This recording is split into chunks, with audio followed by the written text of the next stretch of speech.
Fala galera, beleza? Bom, hoje estudaremos as transformações gasosas. Começaremos com a transformação isotérmica, que é a lei de Boyle, certo? Então o nome fala isotérmica é temperatura constante, certo? Então eu representei aqui uma seringa com êmbolo móvel e vamos admitir que a temperatura nesse sistema é constante, certo?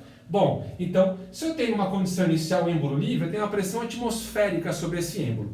Então, se a gente aumenta a pressão no sistema aqui, ó, exerce uma pressão maior sobre o êmbolo, vai ter uma redução de volume. Então, nós chegamos à conclusão que pressão e volume são grandezas inversamente proporcionais, certo? Agora, se eu fizer uma pressão o dobro da pressão inicial, eu vou ter uma redução de volume, onde o volume final vai ser a metade do volume inicial. Então nós teremos o produto pressão vezes volume sendo um produto constante. Ou seja, o produto pressão e volume inicial é igual ao produto pressão vezes volume final. Joia? Graficamente nós teremos essa isoterma, que é uma hipérbole com o aumento da pressão, eu tenho uma redução do volume. Beleza?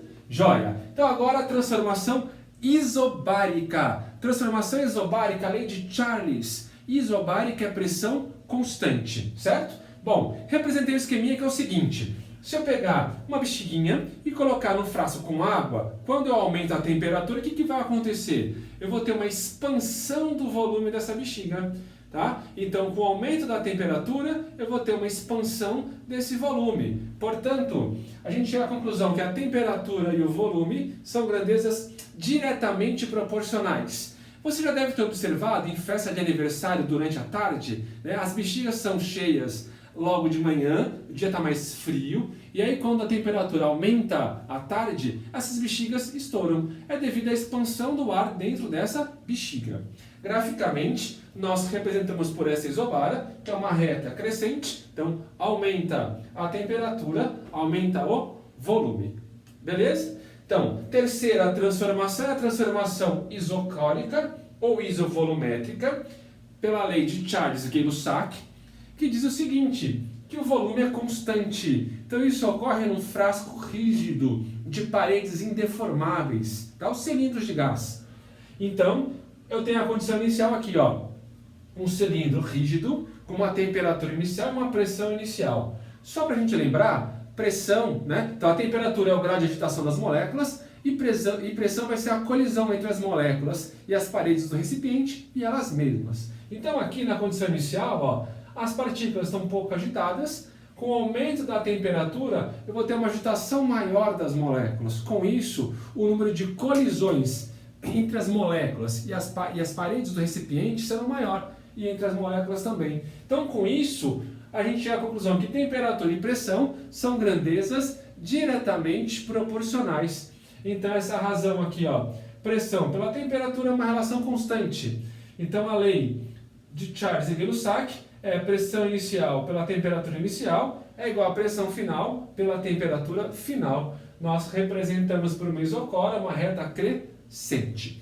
Então, se eu relacionar essas três transformações, nós construímos a equação geral dos gases ideais, que vai ser o pivete ou piviti-povotó, como você queira, né? Então, o produto pressão vezes volume sobre a temperatura inicial é igual a pressão vezes volume sobre a temperatura final. Então, a relação PV sobre T vai ser uma relação constante. Beleza? Bom, se liga nos exemplos agora. Daqui a pouco a gente volta para falar de equação de estado. Até mais! Bom, o exercício do Ita, ele fala o seguinte, ó, a pressão total do ar no interior de um pneu era de 2,3 atm. Então, essa é a pressão inicial. Então, a gente vai chamar de pressão I, PI, 2,3 atm, beleza? Quando a temperatura no interior do pneu era de 27 graus Celsius. Lembra que a temperatura é sempre Kelvin. Então, coloca, soma 273, 300 Kelvin. Joia? Aí ele fala aqui, mediu-se novamente a pressão e verificou-se que Agora ela era de 2,53 atm.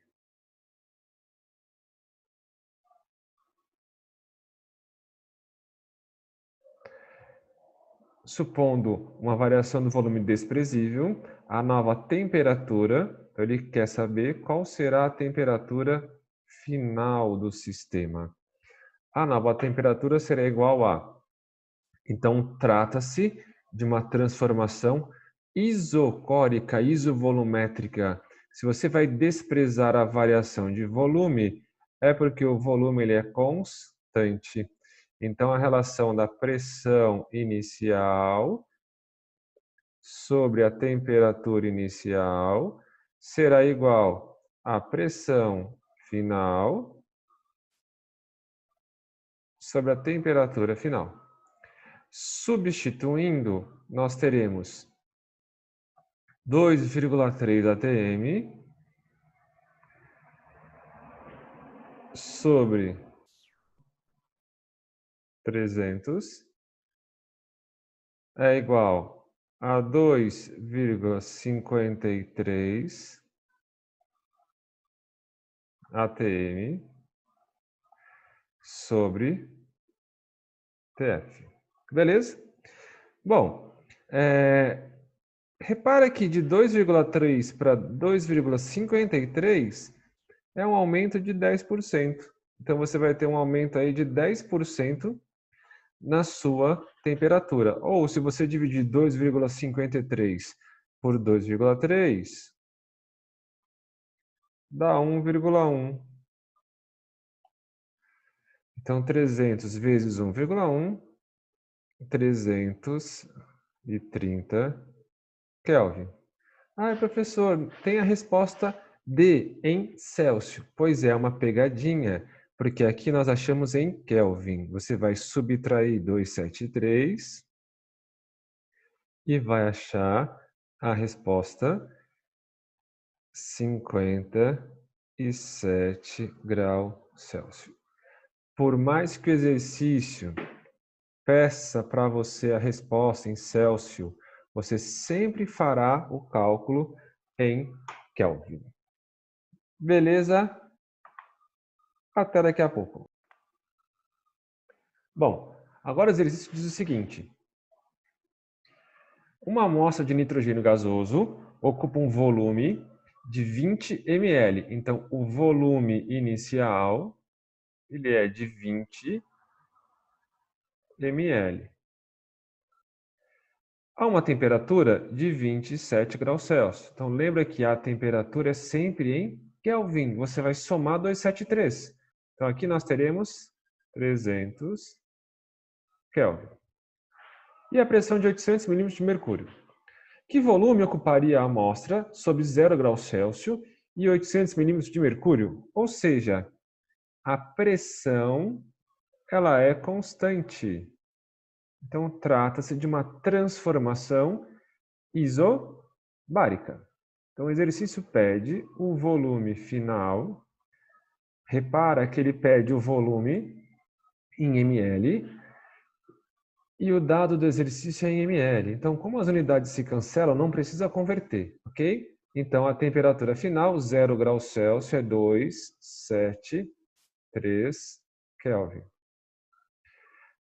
Então, aplica a lei da transformação isobárica, volume inicial pela temperatura inicial é igual ao volume final pela temperatura final. Substituindo os dados, vai ficar 20 sobre 300 é igual ao volume final sobre 273. Corta o zerinho aqui. Então, faz a continha e o volume final será de 18,2 ml, o que está na letra C. Beleza? Bem fácil, né?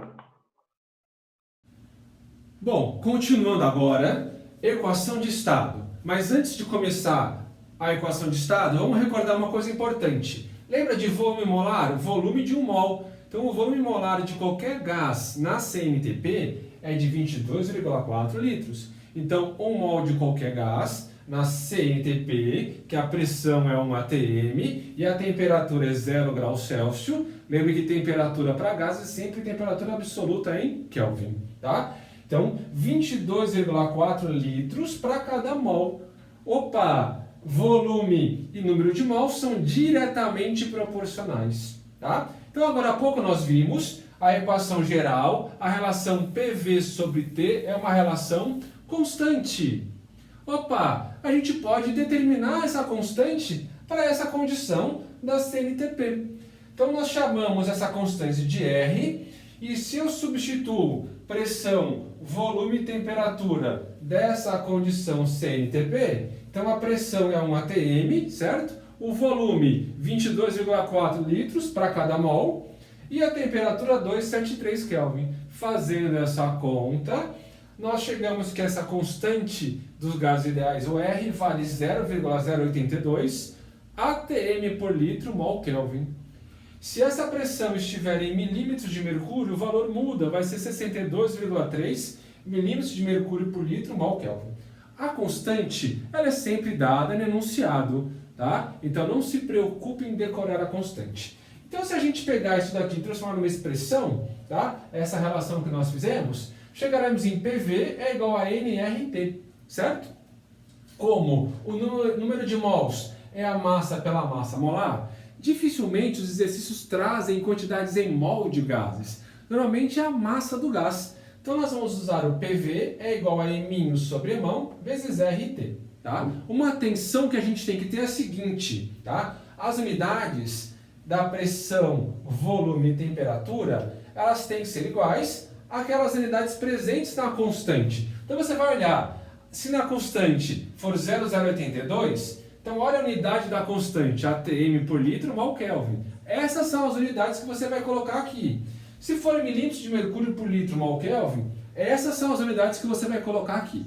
Joia? Então tem que ter essa atenção. Beleza? Bom, um exercício muito comum, que aparece bastante em prova, é comparar dois recipientes com dois gases. Podem ser iguais ou diferentes. Tá? Então, um artifício que você vai sempre usar para resolver exercício que compara recipientes é fazer o PV igual a nRT para cada gás e dividir um pelo outro, ok?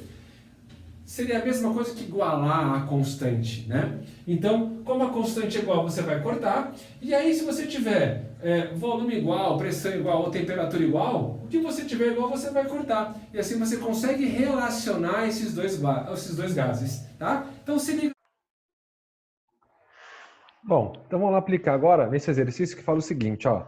Um gás diatômico X2 está confinado em um recipiente de 200 litros. Então, o volume, ele é 200 litros, a uma temperatura de 127 graus Celsius. Lembra que você sempre deve converter a temperatura em Kelvin, somando 273. Então, a temperatura serão 400 Kelvin. Há uma pressão de 3,28 atm. Ele quer saber o número de átomos dentro do recipiente. Então, repara que se trata de um gás X2. Então, primeiro nós vamos achar o número de mols de X2, que é o gás. Beleza? E a constante R, ela é 0,082 atm por litro mol Kelvin. Se atentem sempre para o valor da constante, né? As unidades presentes na constante. Então, PV igual a nRT.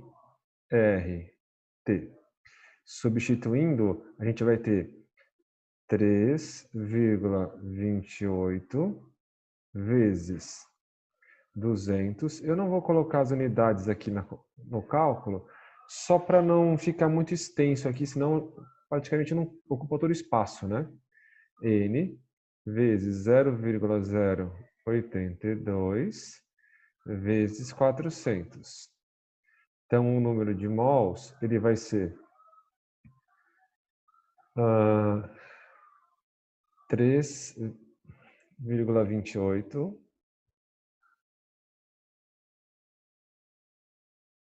vezes 200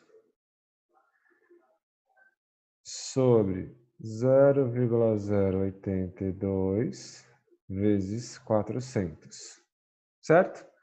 Bom, podemos fazer várias simplificações aqui, tá? Eu primeiro vou fazer essa daqui, ó. 3,28 com 0,082 dá 40. Vou tirar um zero aqui com um zero aqui. E embaixo vai ter 40 com 40. Então, o número de mols são 20 mol de X2. Beleza? Só que o exercício pediu o número de átomos. Então, se eu pegar 1 mol de X2, então cada molécula X2 tem 2 átomos. Então, eu vou ter 2 mol de átomos X. Beleza? Joia. Então, se eu tenho 20 mol de X2, eu vou ter o dobro, eu vou ter 40 mol de átomos X. Beleza? Bom, agora achando o número de átomos. Então, 1 mol tem 6 vezes 10 a 23 átomos. 40 mol. Eu vou usar uma outra letrinha, não vou usar o X, vou usar o Y átomos. Beleza? Joia. Então vai ficar Y é igual a 40 vezes 6 dá 240. Então vai dar 2,4 vezes 10 a 25 átomos. Está na letra E. Tranquilo? Joia. Então fechamos os nossos exercícios.